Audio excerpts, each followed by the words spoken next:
প্রবাহ যখন নর্মাল থাকতো আমাকে বারবার করে বলতো তুমি আমাকে ছেড়ে চলে যাবে না তো, তুমি তো আমার সাথে থাকতে থাকতে হয়তো চেঞ্জ হয়ে যাবে। আর হ্যাঁ, অনেকটা চেঞ্জ হয়েছে। সমস্যাটা অন্য জায়গায় হয়ে যায় যখন প্রবাহ আমাকে একটু বেশি ভালোবাসে, আমাকে একটু বেশি প্রায়োরিটি দেয়, আমার কথাগুলো একটু শুনে। আমি জানি না ওর মা না কে, ও কান ভরে, তখন ঝামেলা শুরু হয়ে যায়, প্রচন্ড ঝামেলা। বলছে না বারবার আমি হসপিটালে আমি শুই, আমি ভাবছি যে একবার যদি একটা ফোন করতে, একবার যদি একটা ফোন করতে। বিশ্বাস করো এত বেশি রিলেট করতে পারছি, এত বেশি ঘটনাটা। হ্যাঁ, আমি লিটারালি আমার মাকেও দেখাচ্ছিলাম যে দেখো দেখো সেম কেস। হ্যাঁ, আমার নিজেরও যখন ওরকম দশা হয়েছিল না, তখন আমি ওরকম, তখনও ওই মোমেন্টে লোকে হয়তো ভাবছিলাম আমি পাগল, আমি বোকা। আমরা ভালোবাসায় এতটা বেশি অন্ধ হয়ে যাই, যার জন্য আমরা তখনও বসে বসে ভাবছিলাম যে যখন আমার ট্রিটমেন্ট সায়কের সাথে নাকি ঘুরতে যেত, স্কুটি করে নাকি ঘুরতে দেখেছে। তা আমার বাড়ি তো 3 রাস্তার মোড়ে, আগে আমার বাড়ি তারপর দেবলিনার বাড়ি। তো কই আমি তো কোনোদিন দেখলাম না সায়কের সাথে যে স্কুটি করে এদিক ওদিক ঘুরতে, বা সায়ক কোনোদিন স্কুটি নিয়ে আসতে। শেষ পর্যন্ত দেবলীনা নন্দীর সংসার ভেঙেই গেল। ইতিমধ্যেই ফাঁস হয়ে গেল দেবলীনা নন্দীর নাকি এই সায়ক নামের বন্ধুর সাথে তার সম্পর্ক ছিল, আর যার কারণেই তার স্বামী প্রবাহ তাকে ছেড়ে দিল। এমনটা পুরো নেট দুনিয়ায় ছড়িয়ে যাচ্ছে। কিন্তু অন্যদিকে দেবলীনা নন্দী লাইভে এসে কেঁদে কেঁদে তার আত্মহত্যার ব্যাপার নিয়ে কি বলল, তাছাড়া আদেও কি প্রবাহের সাথে তার ডিভোর্স হতে চলেছে, অন্যদিকে আবার এ বিষয় নিয়ে তানিয়া কি বলেছে তাও দেখাবো ভিডিওতে। তো এই বিষয় নিয়ে দেবলীনা নন্দী কেঁদে কেঁদে কি বললো, তো চলুন প্রিয় দর্শক আমরা আগে ভিডিওতে চলে যাই। প্রবাহ যখন নর্মাল থাকতো আমাকে বারবার করে বলতো তুমি আমাকে ছেড়ে চলে যাবে না তো, তুমি আমাকে ছেড়ে দেবে না তো, না তোমার আমার মধ্যে মাঝে মাঝে এরকম কথা কাটাকাটি হয়, ঝগড়াঝাটি হয়, যার জন্য তুমি আমাকে ছেড়ে চলে যাবে না তো, আমি তোমার মন ভেঙে দিই, তোমাকে বুঝতে পারি না, তুমি ছেড়ে যাবে না তো। আর মাথাতে না ওটাই ছিল যে আমি কখনো ছেড়ে দিয়েছিলাম ছেলেটাকে, আমি প্রবাহ আমার সাথে থাকতে থাকতে হয়তো চেঞ্জ হয়ে যাবে। আর হ্যাঁ, অনেকটা চেঞ্জ হয়েছে। সমস্যাটা অন্য জায়গায় হয়ে যায় যখন প্রবাহ আমাকে একটু বেশি ভালোবাসে, আমাকে একটু বেশি প্রায়োরিটি দেয়, আমার কথাগুলো একটু শুনে। আমি জানি না ওর মা না কে, ও কান ভরে, তখন ঝামেলা শুরু হয়ে যায়, প্রচণ্ড ঝামেলা শুরু হয়ে যায়। লাস্ট দিনের ঝামেলাটা আমি বলছি। আমি চন্দননগরে ক্লাস করাতে যাই। বিয়ের আগে আমার চন্দননগরে শ্বশুরবাড়িতে ক্লাস হতো, বিয়ের পর অবধিও হয়ে যায় শ্বশুরবাড়িতে ক্লাস। আমার সব স্টুডেন্টরা আমাকে কমপ্লেন করতো, আমার নিচে যে জেঠি শাশুড়ি থাকে তারা নাকি আমার স্টুডেন্টদের জুতোর মধ্যে নাকি জল ঢেলে দিত। জাস্ট আ সেকেন্ড। হ্যাঁ, তো তারা নাকি আমার স্টুডেন্টদের জুতোর মধ্যে জল ঢেলে দিত প্রত্যেক দিন, নাকি এরা করতো, রিপিট করতো। তো সেটা আমরা শ্বশুর শাশুড়িকে বলেছিলাম, বললো কি বলবো বলতো, এরম হয় ওরম হয় সেরম হয়। একটা টাইম হলো আমার 3-4টে স্টুডেন্ট ক্লাস থেকে লিভ করে গেল। বেশিরভাগ স্টুডেন্ট বললো তুমি অন্য জায়গা দেখো, এখানে ক্লাস করবো না, পোষাচ্ছে না। কেন জুতো সেই নিচে সিঁড়ির মুখে খুলতে হয়, আর প্রত্যেক দিন জুতো ভেজা থাকে, প্রত্যেকদিন জুতো ভেজা থাকে, তো এখানে ক্লাস করবো না, তুমি অন্য কোথাও ক্লাস করাও। তার মধ্যে অগাস্টের এই ঝামেলা হয়ে যায়। 1.5 মাস যখন ছিলাম না বাড়িতে, তো ওই 1.5 মাসের মধ্যে আমার ক্লাসের লোকেশন চেঞ্জ করে আমি একটা স্টুডেন্টের বাড়িতে করি, যেটা ফার্স্ট শুরু হয় হচ্ছে চুঁচুড়াতে, চুঁচুড়া স্টেশনের কাছে। ওইটাও আবার মানে স্টেশন থেকে একটু দূরে। তো সেখানেও আবার সমস্যা হয় কি, অনেকে যাতায়াতের প্রবলেম হয়।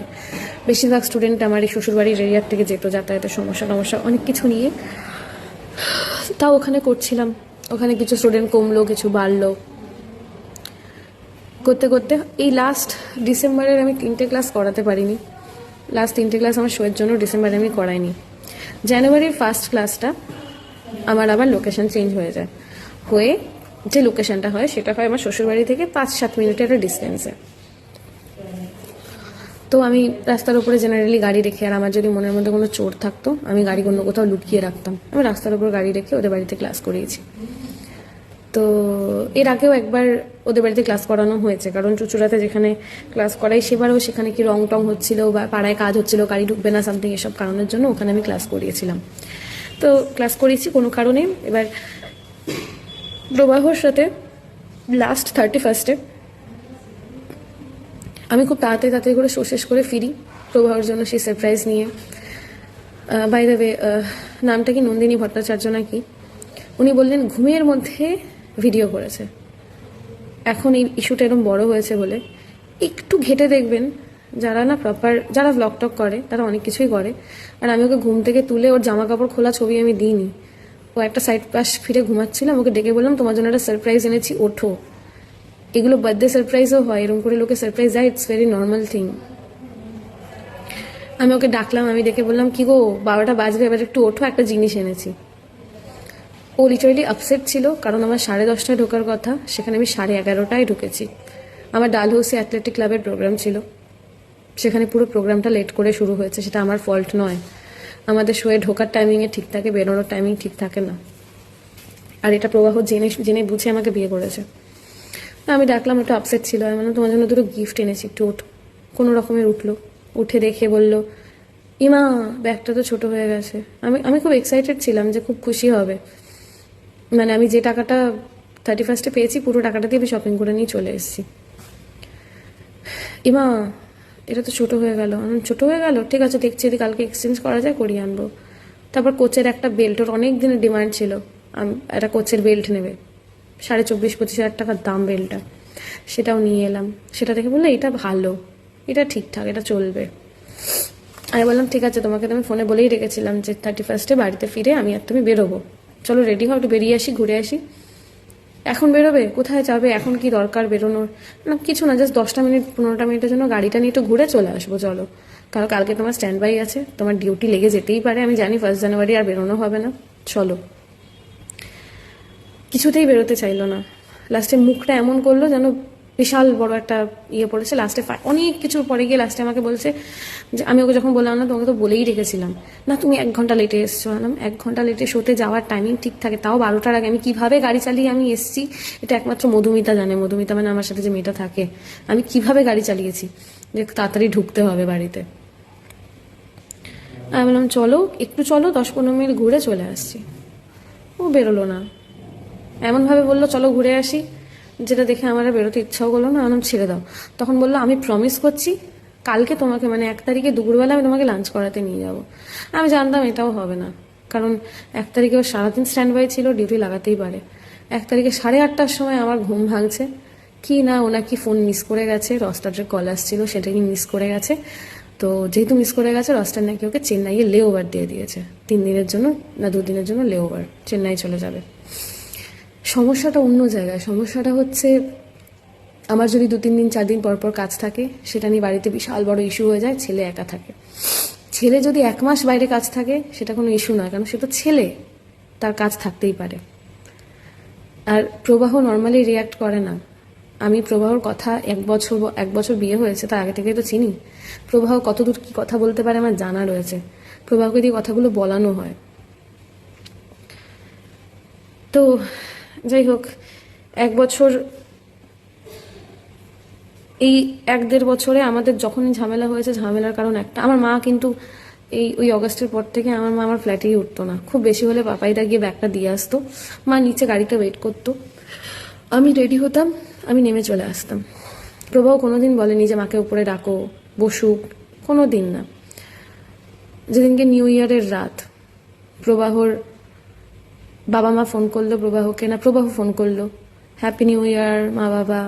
আমিও ততক্ষণে আমার মাকে ফোন করলাম যে মা বাবা কোথায়, বললো ঘুমিয়ে গেছে। আমি বললাম ঠিক আছে হ্যাপি নিউ ইয়ার, আমার রাখো, প্রবাহ তো বাবা মার সাথে কথা বলছে, মনে হয় আমাকে এক্ষুনি দেবে, আমি কথা বলে তারপর তোমায় ফোন করছি। বললো হ্যাঁ ঠিক আছে। আমি ফোনটা রাখলাম, প্রবাহ ফোনটা কথা বলে রেখে দিল। আমাকে বললো বাবা মা তোমাকে হ্যাপি নিউ ইয়ার বলেছে, তুমি কথা বললে না তো? আমি তো দাঁড়িয়েছিলাম, ভাবলাম ফোনটা তুমি আমাকে দেবে। বললো না ওরা বোধহয় ব্যস্ত আছে। আমি ও আচ্ছা, মানে আমাকে হ্যাপি নিউ ইয়ার কেউ বলেনি। তো এদিকে এরকম বসে রয়েছি আমরা, তখন আমাদের রাতে বেরোনো হয়নি, 31 বেরোবো করে বেরোনো হয়নি। আমি তখনও রেডি হয়ে বসে, যদি একবার বলে চলো ঘুরে আসি। তো প্রবাহর ফোনে আমার মায়ের ফোন ঢুকছে, প্রবাহ ধরছে না ফোনটা। আমি বললাম কে ফোন করছে? ফোনটা ভাইব্রেট হচ্ছে, তোমার মা। আমি বলছি ও, আমি বলিও নি ধরো। তারপর ধরলো, আমার মা নিউ ইয়ার উইশ করলো, নিল। অষ্টমঙ্গলার পরে প্রবাহ একটা দিনের জন্য আমার বাড়ি যায়নি, থাকা তো দূর, খেতেও যায়নি। হ্যাঁ মাঝে মধ্যে এরকম হয়েছে, আমাকে রাস্তার উপর আমাকে ড্রপ করে দিয়েছে, মানে আমার গাড়িটা নিয়ে। ও অনেকে বলছিলে না যে থার নাকি গিফট করেছে প্রবাহ, একবার বাড়িতে এসো। থারটা যখন আমি কিনেছি, প্রবাহকে আমি চিনতামও না, প্রবাহ আমাকে চিনতো না। ওটা আমার অনেক কষ্টের টাকা, গাড়িটা আমি কিভাবে কিনেছি আমি জানি, কারণ আমার যখন একবার আমি ডিসাইড করি এটা করবো বা এটা কিনবো, আমি সেটা কিনেই থাকি, সেইভাবেই গাড়িটা আমার কেনা। তো সরি ফর মাই ল্যাঙ্গুয়েজ, আবলদার মতো কথা বলে লাভ নেই, যেটা জানো না সেটা নিয়ে কথা বলে লাভ নেই। থার কিনেছি, থার আমার অলমোস্ট 4 বছর রানিং, 4-4.5 বছর রানিং। থার্ডটা আমি যখন কিনেছি আমি প্রবাহকে চিনতাম না, পারলে একবার নেটটা ঘেটে ভিডিওগুলো দেখো, তখন আমি ব্লগ করতাম না, কিন্তু ভিডিও ছেড়েছিলাম থার্ড কেনার, কারণ প্রথম গাড়ি আমার। প্রবাহ এই কথাটা বলবে না যে থার্ডটা আমাকে কিনে দিয়েছে। যাই হোক, এবার কি বলছিলাম পুরো ভুলে গেলাম। হ্যাঁ, তো এরকম অনেক অনেক সময় এরকম হয়েছে যে প্রবাহ গাড়ি নিয়ে গিয়ে, আমার গাড়িটাই চালাতো, গাড়িটা নিয়ে গিয়ে আমাকে রাস্তার ওপর মানে আমাকে চালতালা নামিয়ে দিল। আমার বাবা ডাকলো এসো বাড়িতে, না গো তাড়া আছে আজকে যাবো না, আমাকে নামিয়ে দিয়ে চলে যেত। কিন্তু প্রবাহর বক্তব্য, যেহেতু আমি বৌমা, আমি সামনে থেকে ঘুরে যেতে পারবো না, আমাকে বাড়ি যেতে হবে, সবার হাতে পা ধরে প্রণাম করতে হবে, সে আমার সাথে ধূর্চাই ব্যবহার যে যাই করুক না কেন, আমাকে মানে গলবস্ত্র হয়ে তাদের সাথে কথা বলতে হবে। আমি করেওছি, আমার মনটাকে মেরে দিয়ে আমি করেছি শুধু প্রবাহর সাথে থাকবো বলে।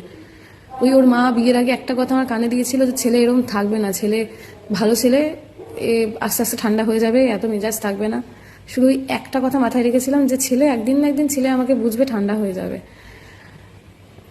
এই নন্দিনী ভট্টাচার্য বা এরকম টাইপের আর যারা কমেন্ট করছো, আমি জানি না তোমাদের জীবনে কখনো ভালোবাসা এসছে কিনা, তোমরা বিয়ে করেছো কিনা, সংসার আছে কিনা, বাচ্চা কাচ্চা আছে কিনা, কিন্তু আমি এরকম, আমি একটু টিপিক্যাল, আমি একটু ওল্ড স্কুল, আমি ভাঙতে ভালোবাসি না। যদি কোনো কাউকে ধরি তাহলে আমি সেটাকে ধরে রাখতে পছন্দ করি। আমি দেখাচ্ছি একটা জিনিস আমার দেখানো দরকার, দাঁড়াও।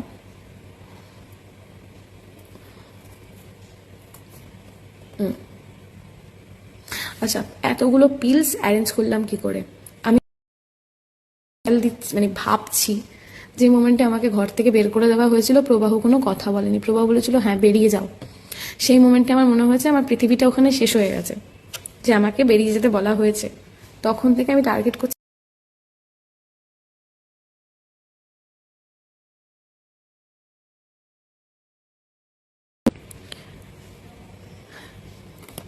তো অনেকের বক্তব্য না, এতগুলো ওষুধ পেলো কি করে। আমার কাছে প্রেসক্রিপশন ছিল, সেখানে এক পাতা লেখা ছিল। এবার একটু মাথার বুদ্ধি কাজে লাগালে বুঝতে পারবে, আমি এই দোকান সেই দোকান করে আমি ওষুধ কিনেছি। আমি এই হচ্ছে আমার ট্যাবলেটের পাতাগুলো, এটা আমি সায়ককে পাঠিয়েছিলাম। তো এখানে আমি গুনে বলছি, দাঁড়ো, 6, 7, 8, 9, 10, 11, 12, 13, 14, 15, 16, 17, 4 পাতা খেয়েছি, প্রত্যেকটা পাতায় 17টা করে ছিল। আমার কিছু কথা প্রবাহকে বলার ছিল, আমি ভেবেছিলাম ওইটা বলবো, প্রবাহ যেটা শেষ অব্দি যাতে প্রবাহর কানে ওঠে। আমি এখনো গলা দাঁড়িয়ে বলবো যে আমি এখনো এখানে বসে আমি অপেক্ষা করছি, যদি প্রবাহ একবার আসে, একবার আমাকে জিজ্ঞাসা করে তুমি কেমন আছো, কিন্তু সেটা করবে না ও। আমি এখানে খেতে পাচ্ছি না, আমার ওই 17 ইন্টু 4 কত হয়, 68, 78টা মেবি বলছিল, 68টা ট্যাবলেট। অনেকের দুঃখ গেল কি করে, আমিও জানি না আমি কি করে বেঁচে গেলাম। আমাকে মধু কতক্ষণে মধু আমাকে সেই সাঁতরাগাছির হসপিটালে ঢুকিয়েছে। ইভেন আমি ট্যাবলেট যখন আমি খেয়েছি তখন আমি কোলাঘাট ক্রস করে গেছি, তখন আমি ট্যাবলেট খেয়েছি, কোলাঘাটে খাওয়া দাওয়া করেছি। তারপরে সাঁতরাগাছিতে কতক্ষণে আমাকে ঢুকিয়েছে, আমার কি কন্ডিশন ছিল আমি কিচ্ছু জানি না। আমার শুধু যখন ঘুম ভেঙেছিল, গলা ব্যথা, নাকে ব্যথা, এখান থেকে একটা নল ছিল গলা অবধি, যখন আমার হালকা একটু সেন্স এসছে। পরের দিনই আমি ব্লগ করিনি, কি অনেকে বলছো পরের দিন ব্লগ করেছে, পরের দিন করিনি। আমি আগে সাঁতরাগাছিতে অ্যাডমিটেড ছিলাম, সাঁতরাগাছিতে 1.5 দিন রাখার পরে আমাকে SSKM এ আনে। SSKM এ সবাই এসে আমাকে দেখতে এসে তখন ওরা নিজেদের মতো করে ভিডিও করেছে, যদি বলি না এখন বেটার আছে, ভালো আছে, এই আছে ওই আছে। আমি চোখ খোলার পর থেকে আমি তখনও আমি ভেবে রেখেছি যে প্রবাহ আসবে, অ্যাটলিস্ট এসে সামনে দাঁড়াবে, অ্যাটলিস্ট এসে বলবে যে কি দরকার ছিল এসব করার, জিজ্ঞাসা করবে। আমি এখনো অবধি আমি ওখানেই আটকে রয়েছি যে অ্যাটলিস্ট জিজ্ঞাসা করবে। যারা বড় বড় ডায়লগ মারছো না, ছেড়ে দাওনি কেন, ভেঙে দাওনি কেন? আমি জানি না তোমরা কটা সম্পর্ক ভেঙেছো, কটা ছেড়েছো, কিন্তু আমি ভাঙতে বা ছাড়তে শিখিনি, সেটা আমি চাইও নি। আমি শেষ মোমেন্ট অবধি আমি অ্যাডজাস্ট করতে চেয়েছি, নিজে যত অপমান সহ্য করেছি সব অপমান সহ্য করেও অ্যাডজাস্ট করতে চেয়েছি। প্রবাহ যখন নর্মাল থাকতো আমাকে বারবার করে বলতো তুমি আমাকে ছেড়ে চলে যাবে না তো, তুমি আমাকে ছেড়ে দেবে না তো, না তোমার আমার মধ্যে মাঝে মাঝে এরকম কথা কাটাকাটি হয়, ঝগড়াঝাটি হয়, যার জন্য তুমি আমাকে ছেড়ে চলে যাবে না তো, আমি তোমার মন ভেঙে দিই, তোমাকে বুঝতে পারি না, তুমি ছেড়ে যাবে না তো। আর মাথাতে না ওটাই ছিল যে আমি কখনো ছেড়ে যাব না, যেভাবেই হোক আমি সাথে থাকবো, আর আমি সেটাই চেষ্টা করেছি। দেবলীনা নন্দীর এই ভিডিওটা কারা কারা দেখেছো আমাকে একটু কমেন্ট করে জানি। আমি এখনো অব্দি এসব বিষয় নিয়ে কোনো কথা বলিনি, ঠিক আছে? সোশ্যাল মিডিয়া অনেক শোরগোল চলছে, অনেকে অনেক ভিডিও বানাচ্ছে, অনেক কন্টেন্ট বানাচ্ছে। বিশেষত আমি কোনোদিনই কারো পারিবারিক ঘটনায় আমি নাক গলানো পছন্দ করি না, আমি গলাইও না, এখনো গলাবো না ওর বিষয়ে নাক। ওর সাথে যে সিচুয়েশনটা হয়েছে না, বা যে কথাগুলো বলছে, আমার মনে হচ্ছে যে যেটা আমার সাথে হয়েছিল, যেটা আমি হয়তো সোশ্যাল মিডিয়ায় এসে কোনোদিনও বলতে পারিনি, সেটা হয়তো আমি দেখছি। আমি চাইলে আমি নিজেও তখন অনেক কিছু করতে পারতাম, অনেক কথা বলতে পারতাম, সোশ্যাল মিডিয়ায় এসে তামাশা করতে পারতাম, বাট আমি করিনি, আমি চেপে গেছিলাম কারমা ভেবে আমি যেগুলোই আজ অব্দি কন্টেন্ট করেছি, ওগুলো যেগুলো প্র্যাঙ্ক ছিল বা যেগুলো কন্টেন্ট ছিল, সেই জন্য সেইগুলো ওরকম ভাবে ক্রিয়েট করেছি। আদারওয়াইজ আমি কোনোদিনও ফ্যামিলি প্রবলেম বা কিছু সেরকম ভাবে কোনো ইস্যু আমি কোনোদিনও সোশ্যাল মিডিয়ায় আনিনি। তো ওকে দেখে এতটা নিজেকে রিলেট করতে পারছি যে আজ থেকে কিছু মাস আগেই, এই যে এইবার গত বছর হচ্ছে পুজোর টাইমে, তোমরা সবাই দেখেছিলে, আশা করি অনেকে দেখেছিলে, বা যারা দেখোনি এগুলো ডিলিট আছে তারা দেখতেও পারবে না। সত্যি সেই স্যালাইন চলছে, অক্সিজেন মাস্ক ফাস্ক দেওয়া। আমার লাইফে আমি প্রথম 1 মাসে 3 বার হসপিটালাইজ হয়েছিলাম। 1 মাসে 3 বার, মানে আমার জীবনে প্রথম 1 মাসে 3 বার আমাকে নার্সিং হোমে যেতে হয়েছে। কথাটা হচ্ছে, ও যেরকম বলছে না বারবার, আমি হসপিটালে আমি শুয়ে আমি ভাবছি যে একবার যদি একটা ফোন করতো, বিশ্বাস করো এত বেশি রিলেট করতে পারছি, এত বেশি ঘটনাটা। হ্যাঁ, আমি লিটারালি আমার মাকেও দেখাচ্ছিলাম যে দেখো সেম কেস। হ্যাঁ, আমার নিজেরও যখন ওরকম দশা হয়েছিল না, তখন আমি ওরকম, তখনও ওই মোমেন্টে লোকে হয়তো ভাবছিলাম আমি পাগল, আমি বোকা। আমরা ভালোবাসায় এতটা বেশি অন্ধ হয়ে যাই, যার জন্য আমরা তখনও বসে বসে ভাবছিলাম যে, যখন আমার ট্রিটমেন্ট চলছে ওই মোমেন্টে আমি ভাবছিলাম আমাকে যদি একটাবার ফোন করে কেউ খোঁজ নেয়, সেই বা তার বাড়ির থেকে, কিন্তু নেয়নি।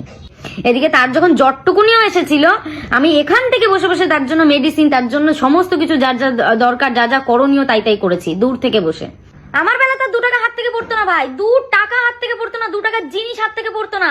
এদিকে আমি দেখি অন্য মেয়েদেরকে মলে নিয়ে গিয়ে শপিং করছে, মানে যত বেশ্যা ক্যাটাগরি আছে, বড় বড় লেভেলের কলগালরা তার ফ্রেন্ড লিস্টে পাওয়া যায়, ঠিক আছে? সেই সব মেয়েদেরকে নিয়ে গিয়ে হচ্ছে শপিং করানো হচ্ছে মল থেকে, বড় বড় মল থেকে। পুজোর সময় নিয়ে গিয়ে রেস্টুরেন্টে গান্ডে পিন্ডে গেলানো হচ্ছে, গাড়ি ভাড়া করে তাদেরকে হচ্ছে বাড়ি থেকে আনা নেওয়া হচ্ছে। এদিকে আমার বেলা 2 টাকার সুতো হাত থেকে পড়েনি, তাদের জন্য পড়তো। কেন? কারণ ভালোটা তাদেরকেই বাঁচতো, সেই জন্য। এটাতে তো আমি এটাই বুঝে নেবো, তাদেরকেই ভালোবাসতো, তাদের পেছনে খরচা করতো, মানে তাদেরকেই ভালোবাসতো, আমাকে খালি ইউজ করেছে। যতক্ষণ স্বার্থ ছিল ততক্ষণ হচ্ছে তানিয়াকে মাথায় রেখেছিল, তারপর যখন স্বার্থ ফুরিয়ে গেছিল, তারপর তারা খোঁজ নেওয়ার বা খোঁজ খবর রাখার কোনো প্রয়োজন তারা মনে করেনি। এই ছেলেগুলো কোনোদিনও সেই জিনিসটা বুঝবে না, বা কোনোদিনও সেই জিনিসটা ফিল করবে না। আমি যেরকম বেঁচে গেছি, আমার বিয়ে হয়নি, তাই সেই জন্য জিনিসটা দিয়ে ওভারকাম করতে অনেক টাইম লাগে। আমারও মনে হতো মরে যাবো জীবনে অনেকবার অনেক কিছু ট্রাই করেছি, বাট কোনো কিছুতেই মরিনি। সেই বিষয়ে আলাদা মরিনি বলেই আজকে তোমাদের সামনে এসে কথাগুলো বলতে পারছি, নাহলে এতদিন আমারও ছবি হচ্ছে দেওয়ালে টানা থাকতো, তার মধ্যে হাত ঝুলানো। এবার যদি বলি দুজনের মধ্যে তফাৎ, তো দুজনের মধ্যে তফাৎ একটা জিনিসই, যে ওর বিয়ে হয়ে গেছে, আমার বিয়ে হয়নি। এরকম লোকে বলছে না যে বোকা পাগল নাকি, যে ভেঙে দিক সম্পর্ক ভেঙে দিক।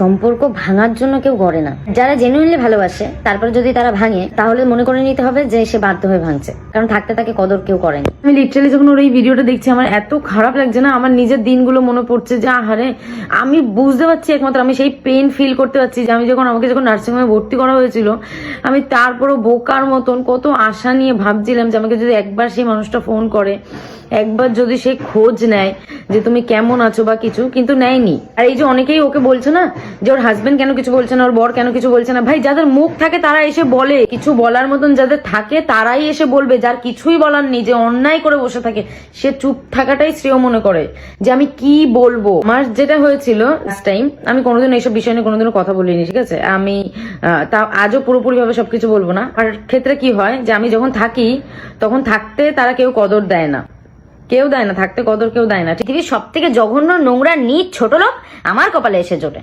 আমাকে তারা ব্যাকআপ হিসেবে ইউজ করে, ঠিক আছে? একটা তো আছেই ওনার ডিম পাড়া মুরগি, যার কাছে আমি যখন যা দাবি করবো তখন তাই পেয়ে যাবো। আমার যখন টাকা বেটাকা অসুবিধা যা হবে তখনই আমাকে দেখবে। আমি যখন চলে যাই তাদের জীবন থেকে, তখন তাদের একদম শরীর একেবারে জ্বলে যায়, ঝালাপালা হয়ে যায়, ঠিক আছে? আমাকে ছেড়ে দিল, আমাকে কি করে ছেড়ে দিল, মানে ইগোর উপরে নেয় ব্যাপারটা। মানে নিজে অনেক বড় হনু, তো সেই জন্য মনে করে যে তাকে ধরে সবাই ঝুলে বসে থাকবে, নিজেকে অনেক বেশি কিছু মনে করে। যারা নিজেকে অনেক বেশি কিছু মনে করে তাদেরকে আমি নখের যোগ্য মনে করি না। মাঝে মধ্যে আমার রাগ ওঠে, যখন রাগটা সাথে সাথে ওঠে না, শরীরে অনেক জ্বালা আছে, সেই জন্য যখন জ্বালা ওঠে তখন এসে হচ্ছে দুটো কথা বলি, স্টোরি দিই, বক করি, লোকে ভাবে হয়তো ফাউ বকে বা কিছু, বা অনেকে সাপোর্ট করে, বাট যে জিনিসটা হয়েছে জীবনে সেই জ্বালা থেকে বলি। অনেকেই মনে করে আমাকে কোনোদিনও ছাড়তেই পারবে না, এটা মানে তাদের একটা ভীষণ বড় অহংকার। সেই অহংকার ভেঙে যখন আমি হচ্ছে ছেড়ে বেরিয়ে আসি, তারপরে তাদের হচ্ছে ঝাড়টা জ্বলে যায়। তারা মনে করে যে আমি কোনোদিনও তাদের ছাড়া হয়তো বাঁচতেই পারবো না, কিন্তু বেঁচে আছি। আর ভাগ্যিস ছেড়েছিলাম বলে বেঁচে আছি, নাহলে বেঁচে থাকতাম না। নাহলে এতদিন আমারও দেওয়ালে হচ্ছে ফটো টানানো থাকতো, তার উপরে হাড় চড়িয়ে। আমার মাকে যখন আমি প্রথম দিনই সেই ছেলের কথা জানাই, আমার মা বলেছিল আমি তোকে 6 মাস টাইম দিচ্ছি। তাকেও বলেছিল আমি তোমাকে 6 মাস টাইম দিচ্ছি, কিন্তু আমার মা ঘরে আমাকে একটা কথা বলে দিয়েছিল যে আমি তো 6 মাস টাইম দিলাম, কিন্তু এই ছেলে 6 দিন কয়দিন টিকবে না। আর বিশ্বাস করো, বলে তো মায়ের মুখের কথা, 5 দিনের মাথায় সে আমাকে আসল রূপ দেখায়। আমি জানি না এদিকে চলে গেছে ফুর্তি করে মাগিদের পেছনে, হাতে বড় বড় মদের গ্লাস, মদ খাচ্ছে, মজা করছে মেয়েদের মাঝখানে। তাই হোক, তারপরে সেই পার্টি ফাটি করার জিনিসপত্রগুলো আমি দেখতে পাই, তার তরফ থেকে দেখতে পাই না, কারণ সে কোনো মানে আমার এক্স, সে কোনো কিছু প্রথমে ছাড়েনি, আমি অন্য জায়গাতে দেখতে পাই। তারপরে সেই মেয়েকে আমি ফোন টোন করি সবকিছু, তখন আমি জানতে পারি তাদেরকে বলা হয়েছে যে না আমার সাথে তো কোনো রিলেশন নেই, উপরন্তু আমার নামে খিস্তি খাস্তা করেছে। মানে যা কথা বলি আমার কাছে সব প্রুফ, উইথ প্রুফ নিয়ে আমি কথা বলি, উইদাউট প্রুফ নিয়ে আমি কোনো কথা বলি না। আমাকে লিটারালি ঠকানো হয়েছে, আমাকে লিটারালি ভালোবাসার অভিনয় করা হয়েছে আমার সাথে, নিজের বেনিফিটের জন্য, নিজের কিছু বেনিফিটের জন্য।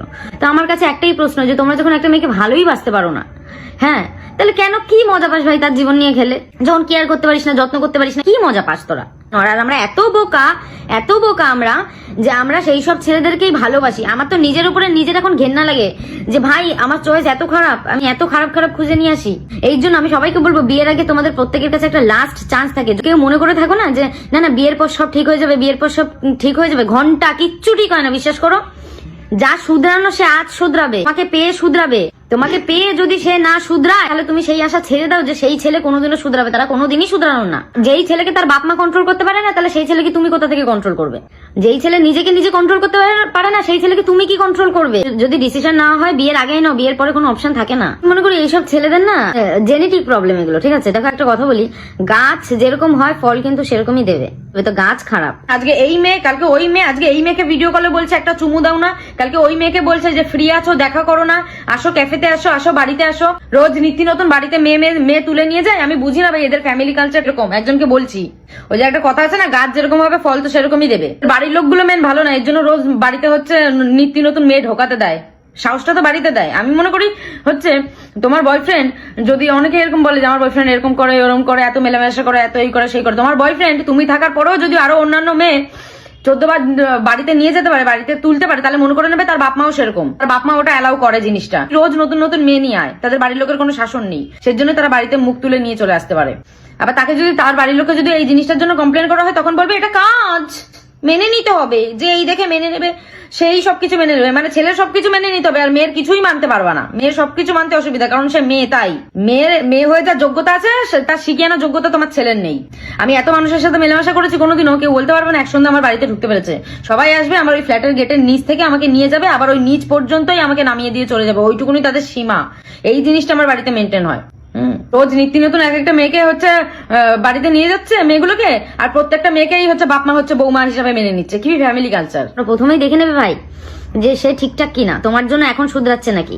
যদি এখন না শুধরায়, তাহলে সেই আশা তোমরা ছেড়ে দাও যে পরে গিয়ে শুধরে যাবে। কোনোদিনই শুধরায় না এরা কোনোদিনই শুধরায় না। আমি মানুষকে 1 বার না 2 বার না 3 বার সুযোগ দিয়ে দেখেছি, যেই কে সেই কোনো কিছু তো লজ্জা শিক্ষা কিছু হয় না ভাই। আমি মানে গর্ব করে বলতে পারি, আমার জীবনে মানে যত বড় বড় আমার ক্ষতি, আমি যাদেরকে সব থেকে বেশি ভালোবেসেছি তারাই করেছে। পৃথিবীতে 3 ধরনের পুরুষকে কোনোদিনও বিয়ে করবে না, মাতাল, মাগিখোর আর মা চাটা ছেলে। আর আমি এটাও বলবো না যে বুঝে শুনে বিয়ে করো। দেখো, বুঝে শুনে বিয়ে করলে পরও মানুষ এখন হচ্ছে মাকাল ফলের মতন, ওপরটা দেখতে খুব সুন্দর, ভেতরটা একদম পচা। মানে আমরা মানুষ, আমাদের মানুষ চিনতে ভুল হয়েই থাকে, আমারও হয়, তোমারও হয়, সবার হয়। এইটুকুনি বলতে পারি গর্ব করে যে দেবলীনা নন্দী এই যে ফেসটা লাইফে যাচ্ছে, কি বলতো, আমি নিজের জীবন দিয়ে বলছি, যখন মানুষের কিচ্ছু থাকে না, মানুষ মরে যাবে চিন্তা ভাবনা করে, আর তারপরে যদি না মরে, তার মানে হচ্ছে এটা ঘুরে দাঁড়ানোর টাইম, তখনই মানুষের কামব্যাকটা হয়। একদম দেওয়ালে পিঠ থেকে গেলে মানুষের কাছে দুটো অপশন থাকে, বলে না যে হয় মরবো, না হলে এবার জিতবো। আর যদি মরা কপালে না থাকে, তার মানে তুমি জিতবা। মানুষকে আমি বলি কি, যে একটু মোটিভেট না করতে পারলে তার নামে আরো খোঁচা মেরো না। হ্যাঁ, তার নামে আরো খোঁচা মারতে এসো না। এরকম খোঁচা মেরে কথা বলছো বা উল্টোপাল্টা কথা বলছো, আমি মনে করি সেই সব ছেলের বাড়ির লোকগুলো নিশ্চয়ই এরকম সেম মেন্টালিটির, সব ছেলেগুলো এরকম ধরনের ছেলেকে, ঠিক আছে? বন্ধুকে নিয়ে এত বড় বড় কথা বলছি, এই সমাজের মেন্টালিটিটাই এরকম জঘন্য, নোংরা। আমি নিজে সন্দীপের সাথে ভিডিও বানিয়ে কত কথা শুনি, ভাবে ভিডিও করে বন্ধুর সাথে বন্ধুকে কেউ এরকম হাত ধরে, বন্ধুকে কেউ এরকম গলা জড়ায় ধরে। কেন রে ভাই? যদি আমার ঘরে ভাই থাকতো, তাহলে সেও তো একটা ছেলে, সেও তো একটা পুরুষ, শুধুমাত্র সে আমার ঘরের রক্তের, সেই জন্য তার উপরে কোনো আঙ্গুল উঠবে না। সেটা হচ্ছে রক্তের না, সেই জন্য তার উপরে আঙ্গুল উঠবে। রক্তের থেকেও বড় বড় সম্পর্ক হয় বন্ধুত্ব সম্পর্ক, রক্তের সম্পর্ক বেইমানি করে যায়, যেটা হচ্ছে অনেক সময় শুধুমাত্র বন্ধু হয়ে তারা যেভাবে পাশে থাকে। আমি দেখি এই সমাজটা এরকম এত বেশি জাজমেন্টাল, এত বেশি জাজ করে সবাইকে। কেস না ঘরে ঘরে মানুষের সাথে হয়। ঠিক আছে, ঘরে ঘরে মানুষের সাথে হয়, কেউ সাহস করে সবার সামনে এসে বলে আর কেউ বলে না। অনেকে যারা বলছো যে বিষয়টা সোশ্যাল মিডিয়া করার কি দরকার, ঘরের কেচ্ছা বাইরে আনার কি দরকার, ভাই মেয়েটা এতদিন ধরে সহ্য করেছে, ভাই এটা সহ্য করেছে। যখন একটা মানুষের সহ্য ধৈর্যের বাঁধ ভেঙে যায় তখন গিয়ে মানুষ মুখ খোলে সবার সামনে আনে। এখন যখন ওই মেয়েটা মুখ খুলছে সোশ্যাল মিডিয়া এসে বলছে, তাতেও তোমাদের প্রবলেম কেন? ঘরের কেচ্ছা এসে লোকের সামনে বলছে। এরকম ভাবেই যখন কোনো মেয়ে সহ্য করতে করতে। প্রিয় দর্শক, পুরো ভিডিওতে দেখতেই পেলেন দেবলীনা নন্দী কেঁদে কেঁদে তার হাজবেন্ড প্রবাহকে নিয়ে কি বলল। এতদিন ধরে সে নার্সিং হোমে ভর্তি, অথচ তার হাজবেন্ড প্রবাহ একবারও খোঁজ নেয়নি, একবারও কল করে খোঁজ নেয়নি। টোটাল 4 পাতার ওষুধ খেয়েছে একসাথে, মানে টোটাল 72টা ঘুমের ওষুধ খেয়েছে, আর যার ফলে মৃত্যুর সাথে পাঞ্জা লড়তেছিল, কিন্তু শেষ পর্যন্ত বেঁচে যায়। তবে এখনো পর্যন্ত প্রবাহ তার কোনো খোঁজ নেয়নি। হয়তো তাদের মধ্যে খুব শীঘ্রই ডিভোর্সও হবে, এমনটাই নিশ্চিত। ইতিমধ্যে এখন দেবলীনা নন্দীকে নিয়ে পুরো সোশ্যাল মিডিয়াতে চলছে তোলপাড় যে এইটা নাকি অভিনয় করেছে, এই আত্মহত্যার অভিনয় করেছে। তো পুরো ভিডিও দেখার পর আপনাদের মতামত কমেন্ট বক্সে জানাবেন। ধন্যবাদ।